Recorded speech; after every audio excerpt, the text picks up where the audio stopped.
Hello dear students. इस video में बच्चों हम अशरफ का उड़न खटोला के बारे में पढ़ेंगे। उड़न खटोला मतलब क्या होता है? हवाई जहाज, जिसे हम एरोप्लेन बोलते हैं इंग्लिश में।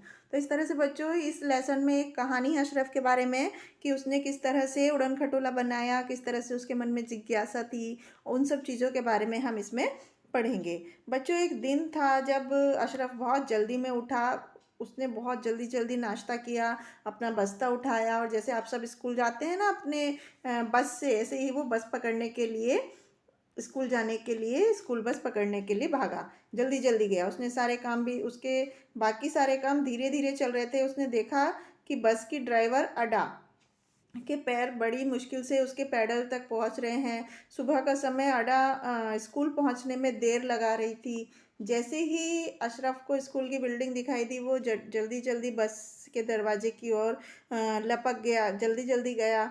और बस अडा चिल्लाई कि रुको रुको, इतनी जल्दी मत करो, बस रुकने का इंतज़ार करो। लेकिन अशरफ ने कहा कि मुझे माफ़ करो अडा, मुझे क्लास में जल्दी पहुंचना है। और वो बस से कूदकर क्लास की तरफ भाग गया। तो पहला पीरियड था, जैसे कि आपकी क्लासेस में होता है, पहला पीरियड था विज्ञान का। लेकिन अशरफ का ध्यान कहीं और था, उसका ध्यान कक्षा में नहीं था। उसकी आंखें घड़ी पर ही टिकी हुई थी और 11 बजे वाली वो पहली छुट्टी का इंतज़ार कर रहा था।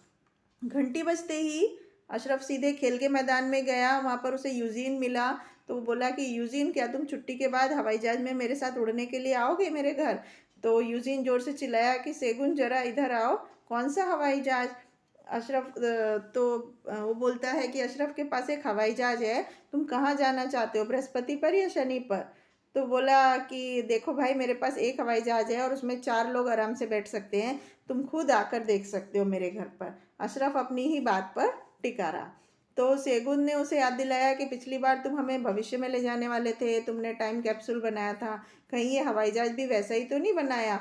तो उस वक्त उसे लगा था कि जब वो सोकर उठेगा तो 2 क्लास आगे वाली क्लास चल रही होगी, इसलिए उसने पढ़ना ही बंद कर दिया। उसका फल ये रहा, उसका नतीजा रिजल्ट ये रहा कि परीक्षा में उसके बहुत कम नंबर आए एग्ज़ाम में। तो उसने अपने पिताजी के रेडियो के सारे पुर्जे, अंजर पंजर मतलब पुर्जे, अलग करके उनसे कहा था कि रेडियो तरंगों से, मतलब जो फ्रिक्वेंसीज होती हैं उनसे सब लोग दिखाई देना बंद हो जाएंगे, कि कहीं तुम्हारा नया हवाई जहाज भी तो वैसा ही नहीं है।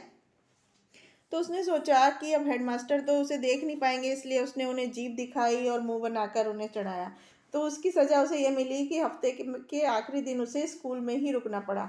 सेगुन ने हंसते हुए कहा कि अशरफ, लगता है तुम अपनी करतूतों से, करतूतों मतलब जो ऐसे काम जिनकी बुराई मिलती है हमेशा, कि अपनी करतूतों से कभी बाज नहीं आओगे, अपने काम, ऐसे काम करना नहीं छोड़ोगे। तो फिर अशरफ बोलता है कि अरे उसे छोड़ो भी, तुम लोग आज घर ज़रूर आना, मैंने इस बार एक नया फार्मूला खोजा है। ताकि तो सेगुन ने यूजिन को कोहनी मारते हुए कहा, उसकी मजाक बनाते हुए, कि ताकि तुम हमें और ज़्यादा मुसीबतों में डाल सको। लेकिन वो कहते हैं मैं आऊँगा ज़रूर, इसलिए क्योंकि मुझे तुम्हारी माँ के हाथ का केक खाना है। तो वो बोलते हैं कि ठीक है, क्या तुमने चॉकलेट केक का नाम लिया? तो यूजिन भी खुशी से चिल्लाने लगा कि मैं भी चलूँगा। फिर तीनों दोस्त खेल के मैदान की तरफ बढ़े, जहाँ पर उनकी क्लास के बाकी बच्चे एक दूसरे से बातचीत कर रहे थे।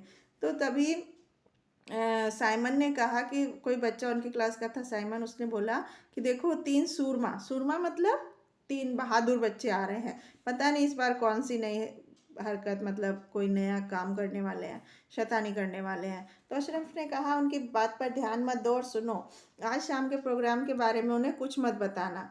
तो साइमन, क्या तुम अशरफ की नई उड़न तश्तरी देखने आओगे? कि सेगुन जोर से बोलता है, चिल्लाता है कि हम लोग जहाँ चाहें वहाँ की टिकट बुक करा सकते हैं। मेरे ख्याल से इस पे तो लागोस की हवा और कोनों की रेत बहुत सुंदर लगेगी। तो अशरफ गुस्से में बोला, तुमने ऐसा क्यों किया? तो क्योंकि उसने तो मना किया था कि किसी को मत बताना। तो सेगुन ने कहा, और वो अशरफ को दौड़ने के लिए भाग पड़ा। तो अशरफ गुस्से में बुदबुदाया कि हमने सोचा था कि हम दोनों दोस्त हैं, तुम्हें हर हाल में मेरी तरफदारी यानी मेरा फेवर करना होगा। तो सेगुन ने कहा, देखो मैं आज आऊँगा ज़रूर। उसके बाद वो सब लोग क्लास में चले गए। अशरफ अपने मन ही मन में बहुत खुश था, उससे अपने दोस्तों के साथ नया प्रोग्राम दिखाने का एक और मौका मिल गया था। और बाकी का दिन बहुत जल्दी से बीत गया और घर वापस जब वो गए तो जैसे ही बस उसके घर के पास रुकी, अशरफ दौड़ दौड़ के अपने घर गया और उसने वहाँ अपने दोस्तों के लिए उसे 2 आरामदेह सीट यानी कि कंफर्टेबल सीट का भी जुगाड़ करना था। वो सीधे अपने ड्राइंग रूम में गया, जहाँ उसकी माँ ने प्रिय मतलब उसकी माँ के जो फेवरेट थे 2 पर्पल कलर के कुशन, वो उठाए, फिर उन्हें कसकर बांधने के लिए सुतली ली अपने पिताजी के औजारों के डिब्बे में से, और फिर वो वहाँ पर अपने अब क्या काम बचा था, उसे कुछ नाश्ता चाहिए था। तो उसने उसकी माँ के चॉकलेट केक को वो बच्चे पसंद करते थे, इसलिए उसने अब 2 अच्छी सी ट्रे ली और 2 गोल टोपियाँ ली, उनके उनमें उसने केक को आराम से रखा। एक हेलमेट चाहिए था जिसे पहनकर वो एरोप्लेन के कॉकपिट में बैठकर अपने दोस्तों का इंतज़ार करने वाला था। तो उसने जल्दी जल्दी अपनी साइकिल की पीली हेलमेट उठाई और पीछे वाले बाग में चला गया। अब उसे उस नायाब कलाकृति मतलब जो बहुत ही अल्टीमेट चीज़ उसने बनाई थी, उसे देखने में उसे 1 मिनट लगा। वो क्या हवाई जहाज़ था, पूरी भूरे रंग की ब्राउन कलर की मजबूत बॉडी, लंबे चौड़े पंख और ठोस पहिए। वो बेसब्री से अपने दोस्तों को इंतजार करने लगा कि अशरफ तुम कहाँ हो, तुम्हारा नया प्रोग्राम अच्छा होना चाहिए। इसकी खातिर मैं अपने पिताजी के साथ फुटबॉल का मैच देखने भी नहीं गया। तो सेगुन ने अपने दोस्त को ऐसे बोला। तो उसने बोला कि आज तुम्हें बहुत मज़ा आएगा, मैं पीछे वाले बाग में हूँ। पीला हेलमेट पहनकर वो जल्दी से अपने कॉकपिट में बैठ गया। अब वो पूरी तैयारी कर लेना चाहता था। उसने देखा कि पहियों का पंखों का मुआयना भी किया, मतलब उनको चेक किया और सभी उड़ान के लिए फिट हो गया। तो उसने अशरफ ने ज़ोर से चिल्लाया कि जल्दी करो, हमें खाने के समय पर तक वापस भी लौटना है। तो शोर बहुत तेज़ होता जा रहा था। अशरफ को अपनी तरफ आता हुआ देख एक शोर सा सुन रहा था। तो उस पूरे मामले का मुआवजा करने मतलब मामले के बारे में पता लगाने के लिए अशरफ ने अपनी गर्दन कुछ इतनी ज़्यादा बाहर निकाल ली कि वो कमज़ोर कॉकपिट से बस गिरने ही वाला था। अब सेगुन ये बोलता है, ये सब क्या हो रहा है यूजिन, तुम ये सब क्या कर रहे हो? अशरफ घबरा कर बोला। तो बहुत सारे बच्चे अशरफ के बाग में जमा हो गए, इकट्ठा हो गए थे, जो सब उसकी तरफ आ रहे थे। अशरफ को चारों तरफ से बच्चों ने घेर रखा था और वो सब उसी की तरफ देख रहे थे। अब सेगुन और यूजीन भीड़ से आगे गए और जो उनका दोस्त था वो एक आम के पेड़ की ऊंची सी डाली पर बैठा हुआ था।